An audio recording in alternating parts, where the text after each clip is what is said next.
Assalamualaikum warahmatullahi wabarakatuh. Bismillahi tawakkalna 'alallah la haula wala quwata illa billah. Asyhadu an la ilaha illallah wa asyhadu anna Muhammadar Rasulullah. Allahumma shalli ala Muhammad wa ala ali Muhammad amma ba'du. Alhamdulillah, pada kesempatan sore hari ini kita dipertemukan kembali Allah dalam kajian rutin. Langsung saja kita sore hari ini kita akan bahas tentang bab kafir. Jadi pertanyaannya di sini, untuk siapakah predikat kekafiran itu? Apakah untuk muslim atau non muslim? Jadi saudara di sini mau nggak dikatakan kafir? Seandainya mengatakan non muslim, mau nggak dikatakan kafir sama orang non muslim? Lebih baik dikatakan kafir atau beriman seandainya yang mengatakan itu non muslim. Nah, begitupun sebaliknya. Jadi predikat kekafiran itu untuk siapa sebenarnya? Dan nanti kita akan bahas detail. Jadi sebelum itu kita akan bahas apa itu kafir. Jadi kafir itu artinya apa? Kufur atau tidak taat, mengingkari, itu sama.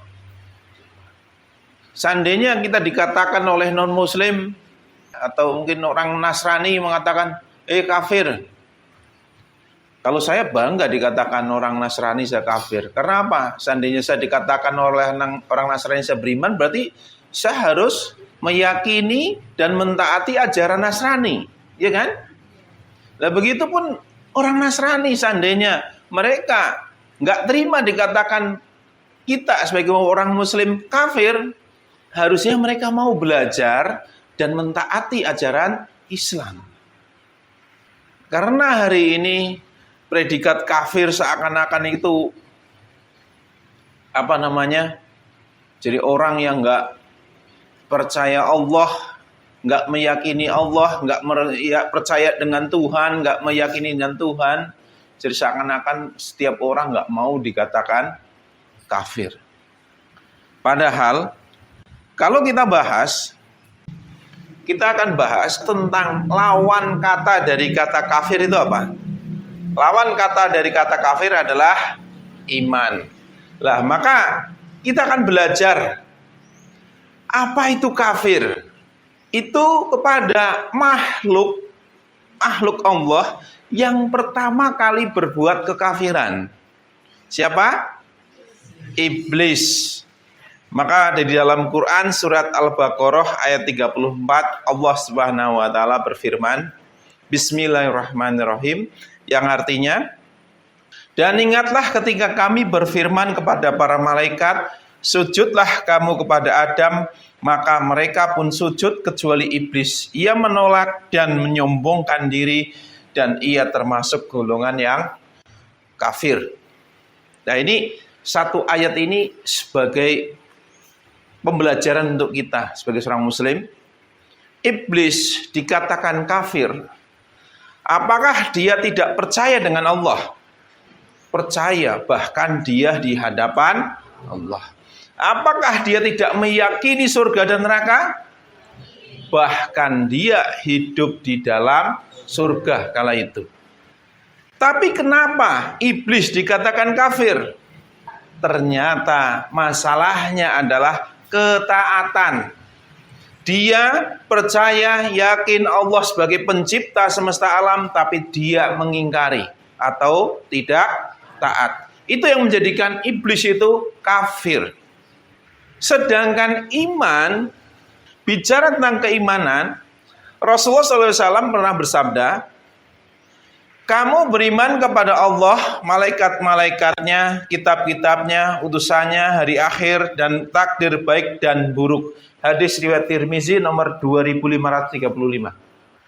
Iman itu, kamu beriman kepada Allah, malaikat-malaikatnya, kitab-kitabnya, utusannya, hari akhir, kiamat, takdir baik dan takdir buruk. Maka itulah menjadi panduan, pedoman, rukun atau pondasi keimanan itu ada 6. Lah, maka kalau kita bicara tentang pondasi keimanan, yang pertama, yakin kepada Allah. Iblis tentu lebih yakin karena dia pernah di hadapan Allah. Terus yakin terhadap malaikat-malaikatnya. Iblis tentu lebih yakin, bahkan dia pernah disejajarkan dengan para malaikat. Sedangkan saudara itu belum ketemu kan? Walaupun malaikat ada dalam diri saudara, tapi saudara belum pernah berjumpa kan? Nah itu, maka iblis lebih percaya. Terus kitab-kitabnya, utusannya. Coba, siapa yang pernah ketemu dengan Nabi Adam? Siapa yang pernah kenal Nabi Adam? Enggak kan? Iblis. Bahkan dia menyaksikan Nabi. Jadi sejarah dari diciptakannya Nabi Adam alaihissalam sampai hari ini, iblis lebih mengetahui. Karena apa?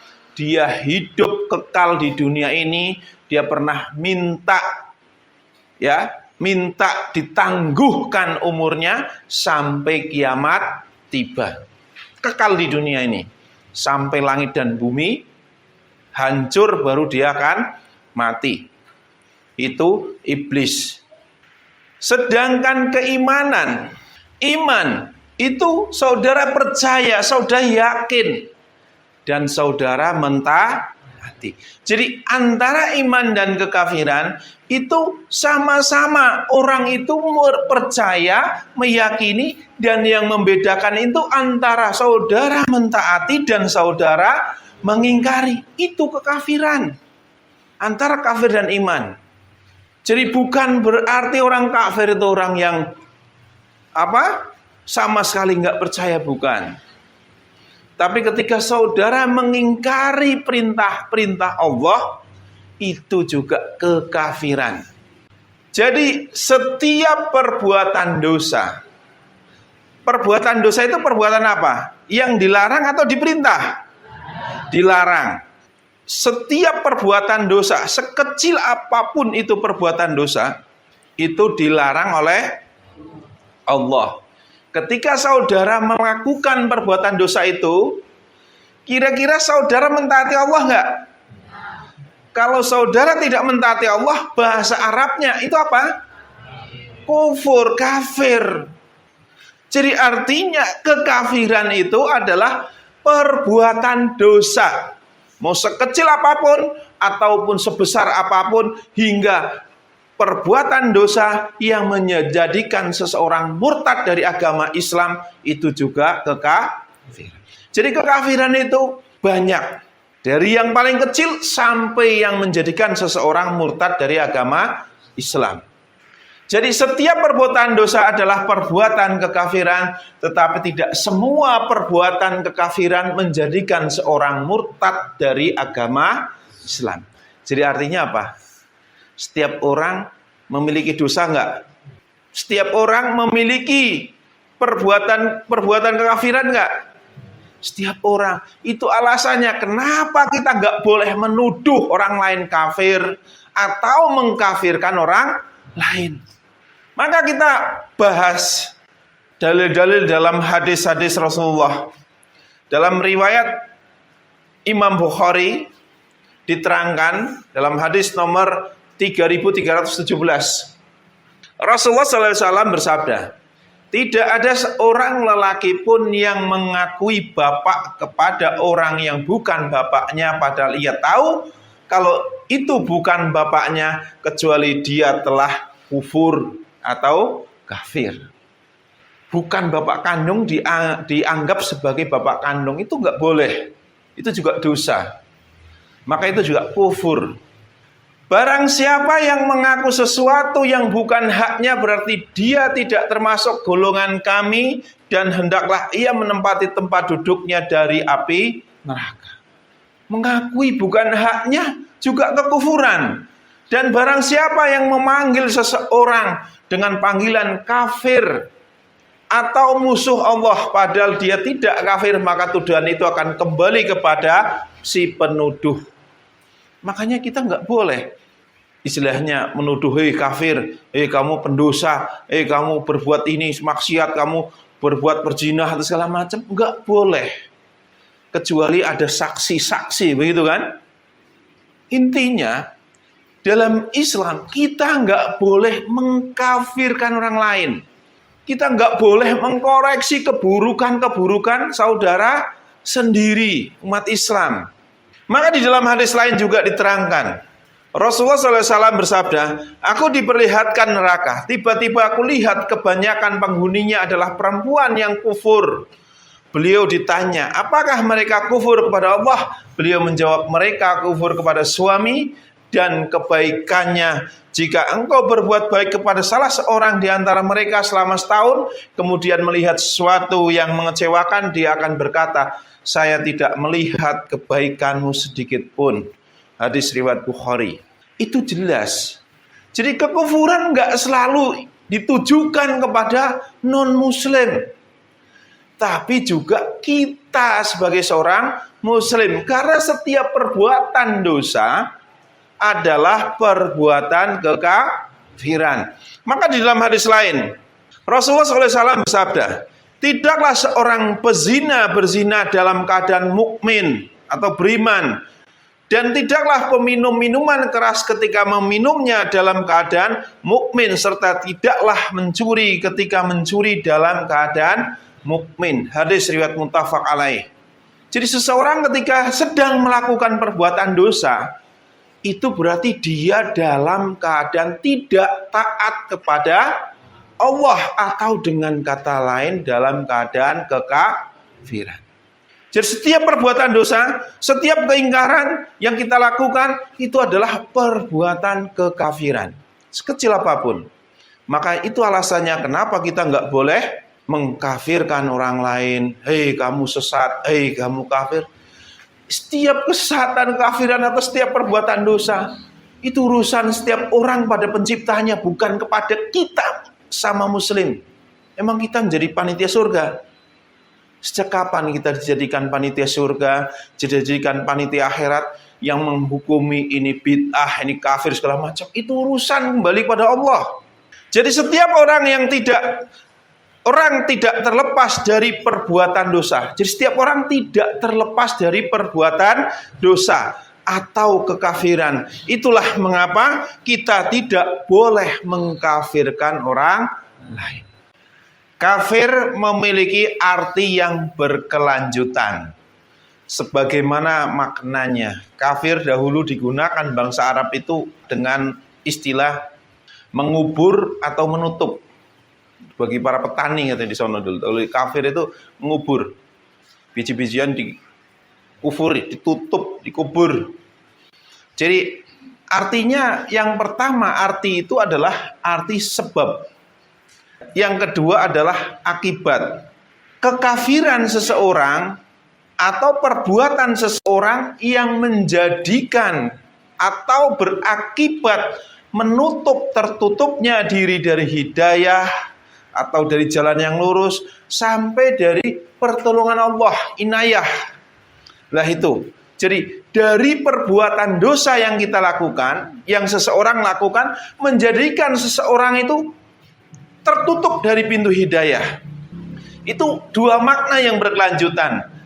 Atau dari sebab perbuatan dosa yang dia lakukan menjadikannya sia-sianya amal perbuatan.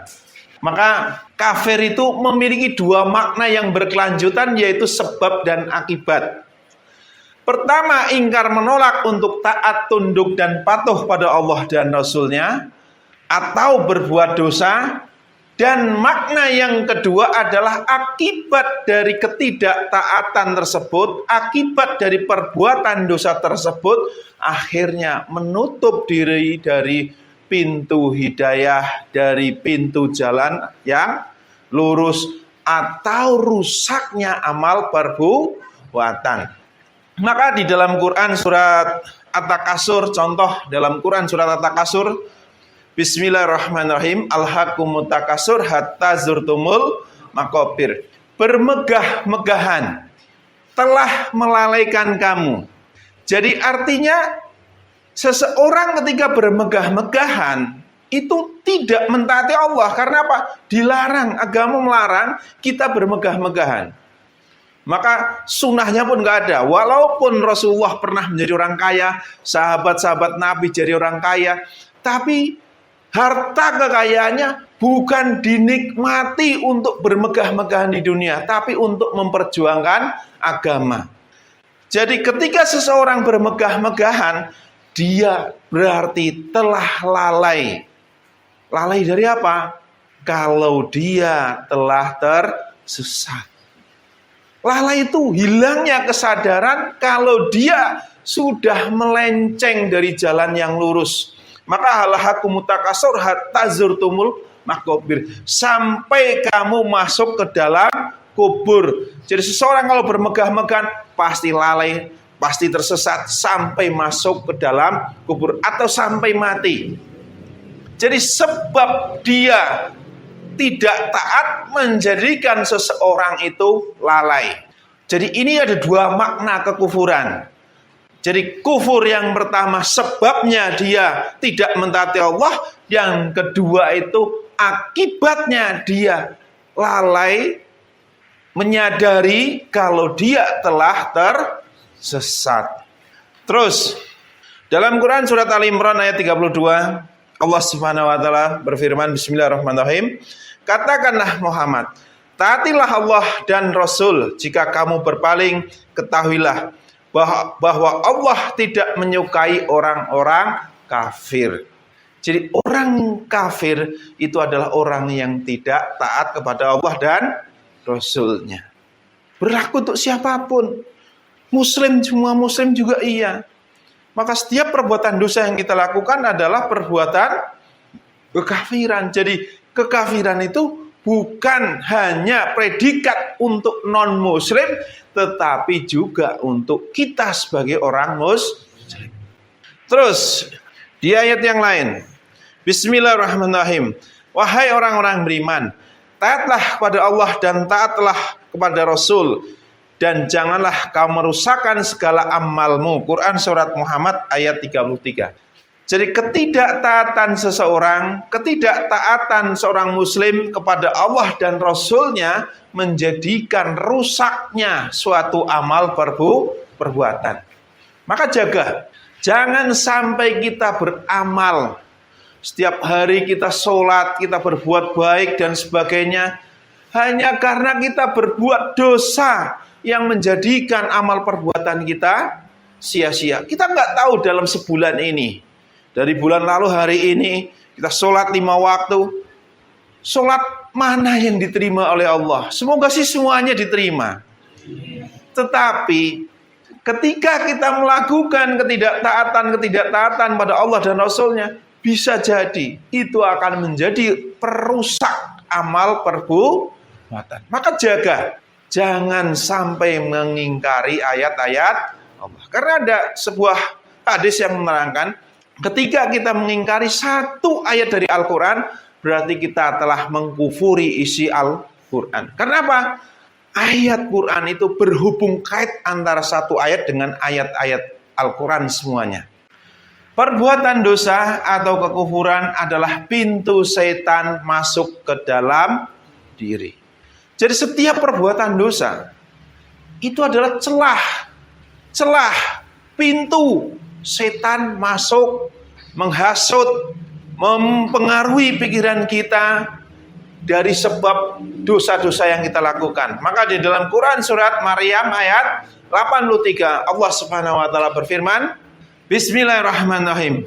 Tidakkah engkau melihat bahwa sesungguhnya kami telah mengutus setan-setan itu kepada orang-orang kafir atau orang-orang yang berbuat dosa untuk mendorong mereka berbuat maksiat dengan sungguh-sungguh.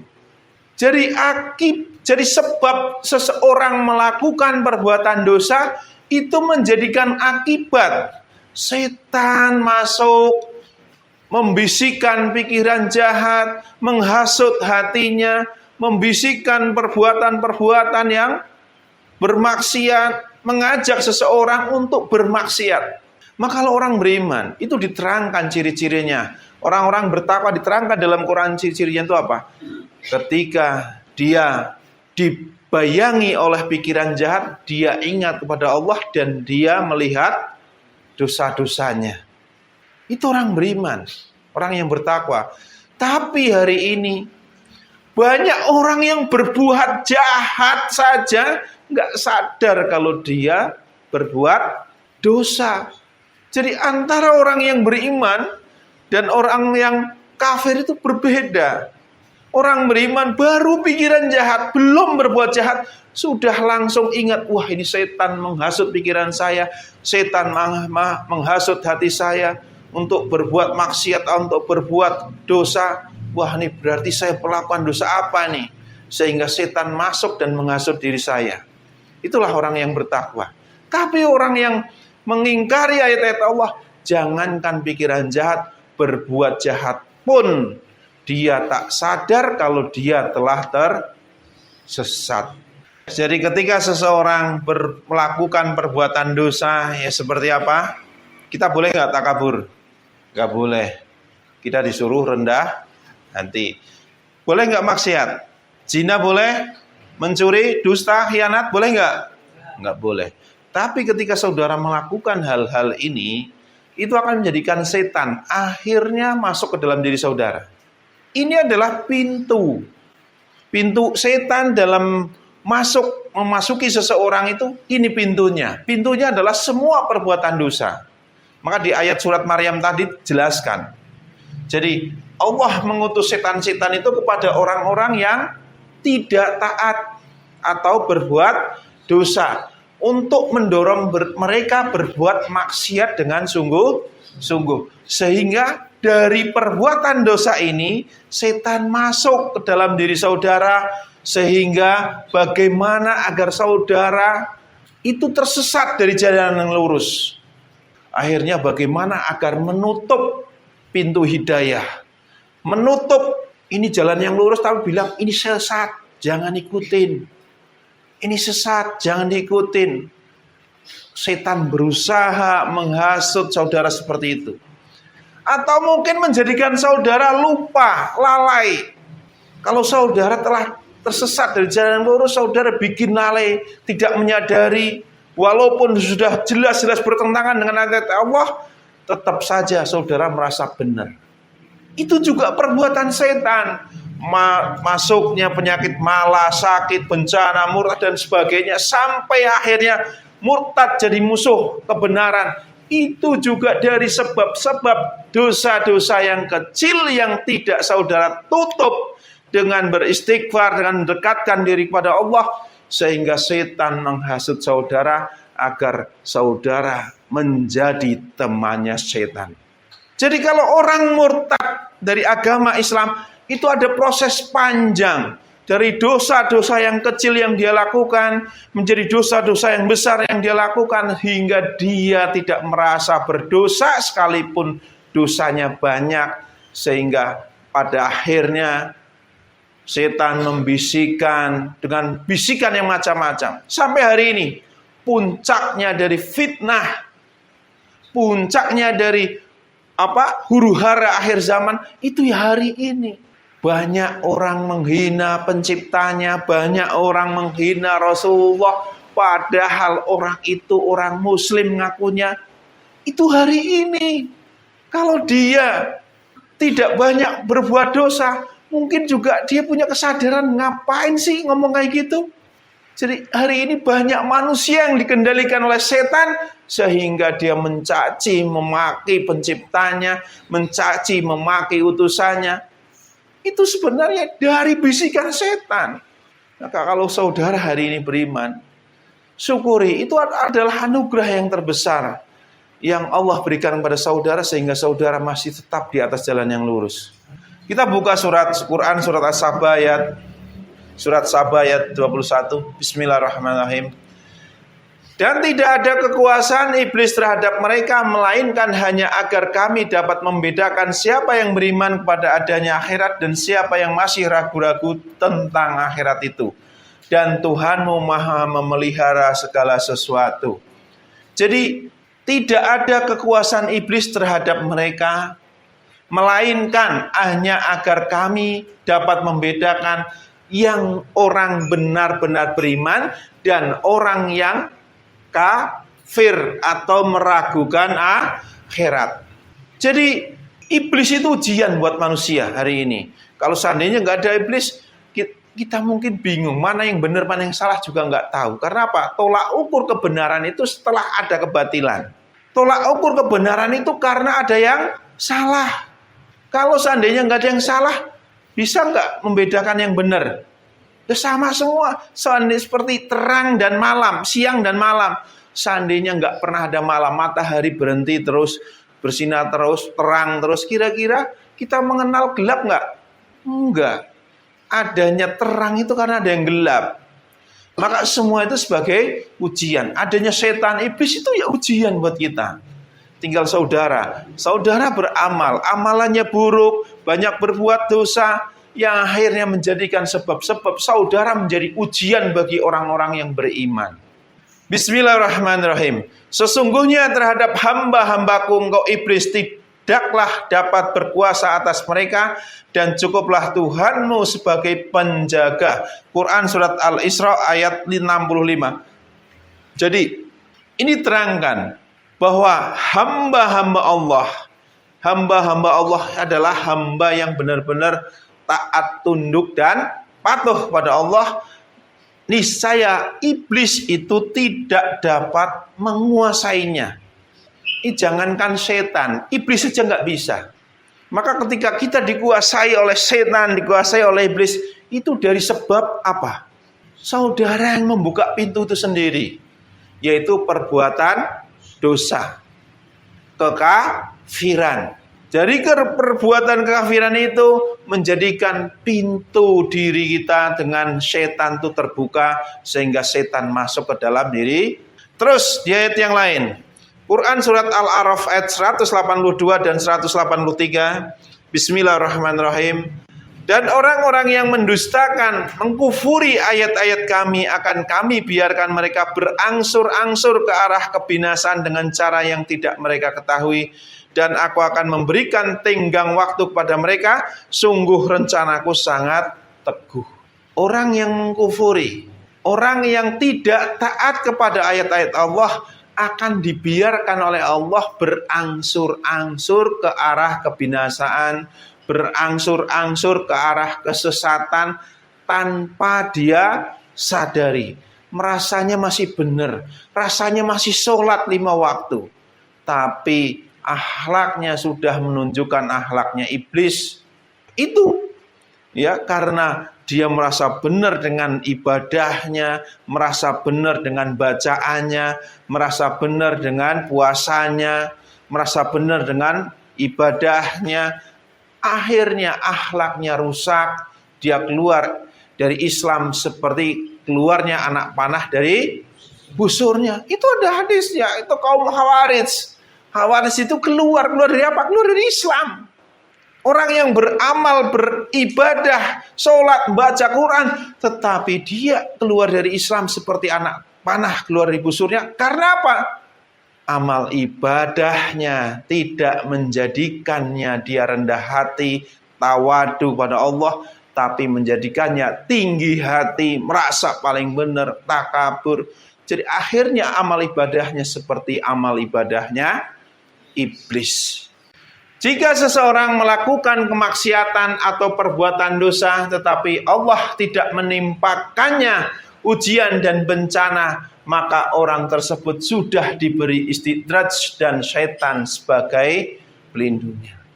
Maka kalau orang baru melakukan dosa, ini kita beriman, kita bertakwa, terus kita baru melakukan dosa, itu langsung, wah ini orang pintunya terbuka. Ayo kita masuk, kita bikin bencana buat dia.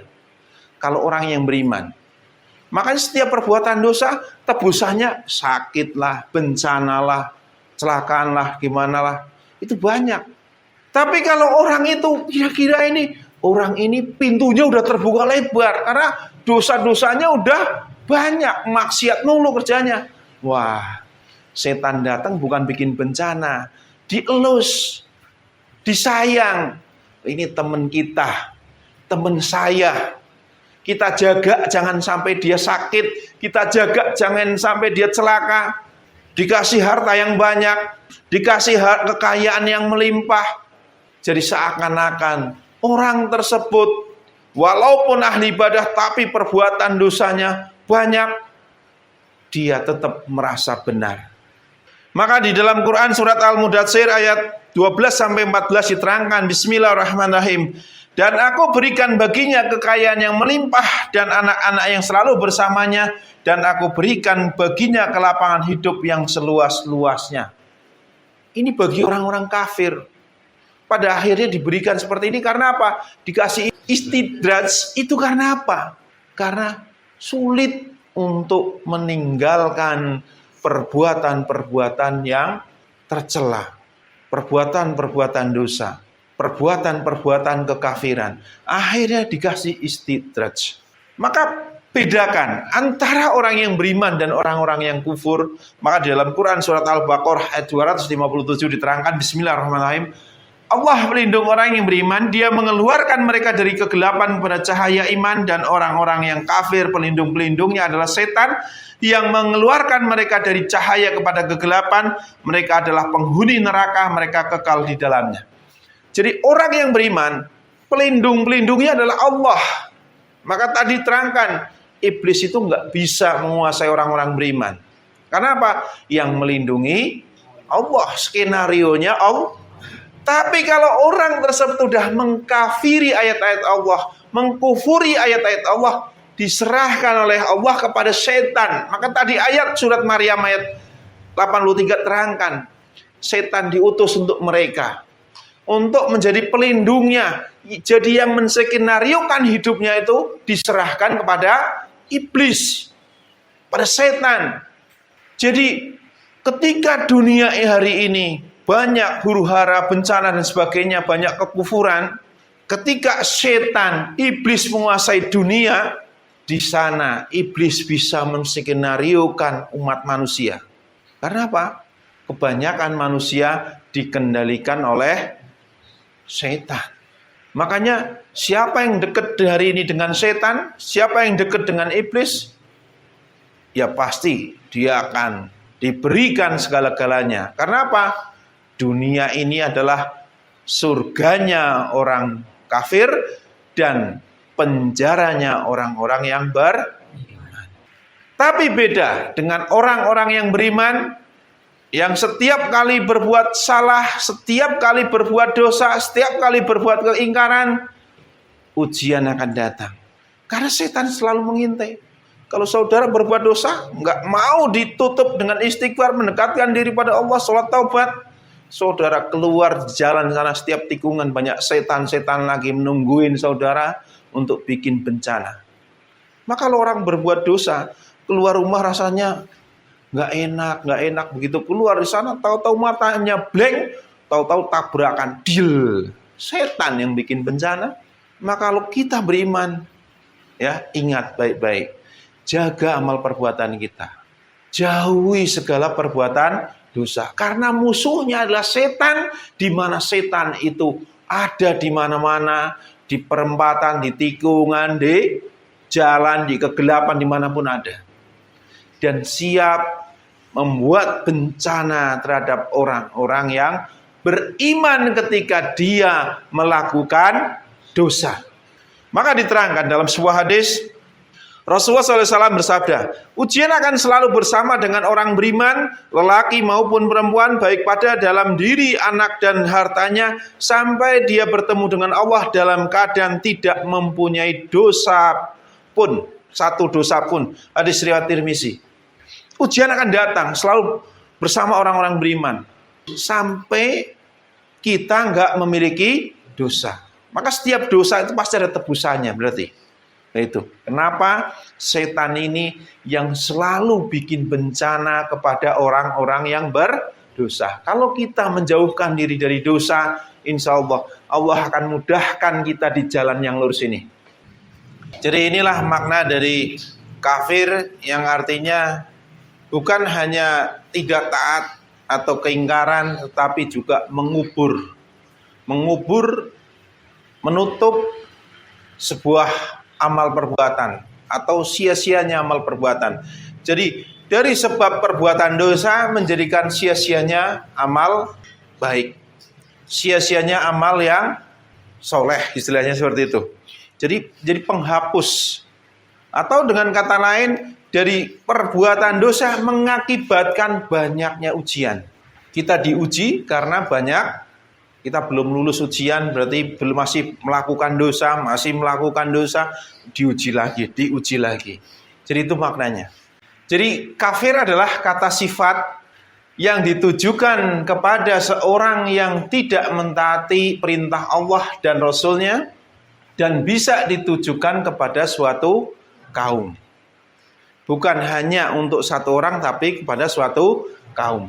Jadi ada 3 macam kekafiran. Yaitu yang pertama, kafir sebelum iman. Kafir sebelum iman itu orang yang melakukan perbuatan dosa, orang yang tidak mentaati Allah dan Rasul-Nya karena dia nggak tahu mana yang benar, mana yang salah.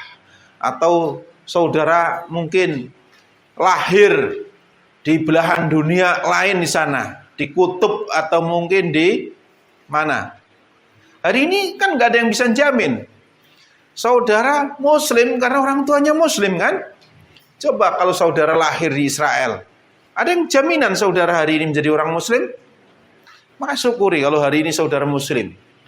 Jadi seandainya ada orang yang lahir di suatu daerah negara di sana yang mengenal kata Islam aja belum pernah, ya dia tidak taat pada Allah dan Rasul-Nya karena dia belum tahu mana yang benar, mana yang salah.Itulah kafir sebelum iman. Terus yang kedua, kafir setelah iman. Di dalam Quran surat Ali Imran ayat 90 diterangkan, Bismillahirrahmanirrahim. Sungguh orang-orang yang kafir setelah beriman, kemudian bertambah kekafirannya, tidak akan diterima tobatnya, dan mereka itulah orang-orang yang sesat. Setelah beriman, istilahnya nih, kafir setelah iman, saya udah yakin, saya percaya, udah berusaha mentaati, terus perbuatan kafiran, berbuat kafir terus, ini menjadikan tertutupnya pintu taubat. Ini kafir setelah iman. Dia tidak mau masuk Islam, contoh ya kan, udah yakin sama Islam tapi takut nanti saya nggak bisa ini, akhirnya dia kafir setelah iman. Terus yang ketiga, yaitu kafir setelah Islam. Lah, kafir setelah Islam banyak. Setiap aktivitas kita dari kita bangun sampai kita tidur kembali itu ada syariat. Ada fikih yang mengatur tata cara kita hidup, kita makan, kita tidur, sampai kita hubungan terhadap manusia, ada hukum yang mengatur itu semua. Yang ketiga kita mengingkari salah satu, dua, tiga dan sebagainya, itu juga perbuatan ketidaktaatan. Maka diterangkan dalam Quran surat At-Taubah ayat 74, Bismillahirrahmanirrahim. Sungguh mereka telah mengucapkan perkataan kekafiran dan telah menjadi kafir setelah Islam. Nah ini, kafir setelah Islam itu dari kekafiran yang kecil-kecil sampai yang besar dan menjadikan kafir yang menjadikan seseorang murtad dari agama Islam. Banyak.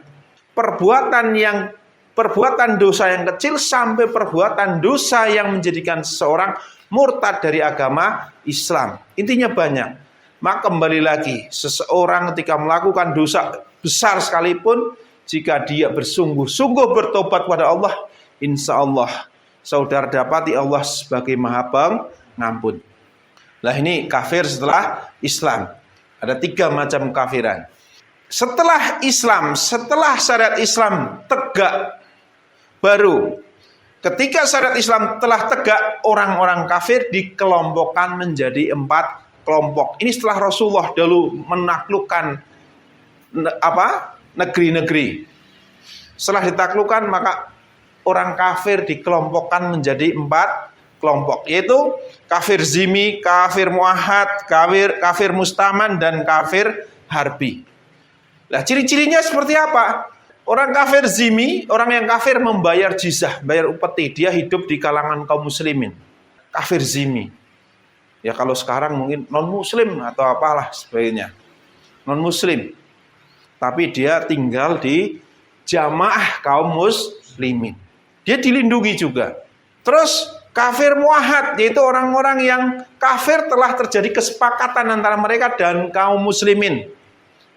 Tidak berperang dalam kurun waktu yang telah disepakatkan. Ini kafir muahad.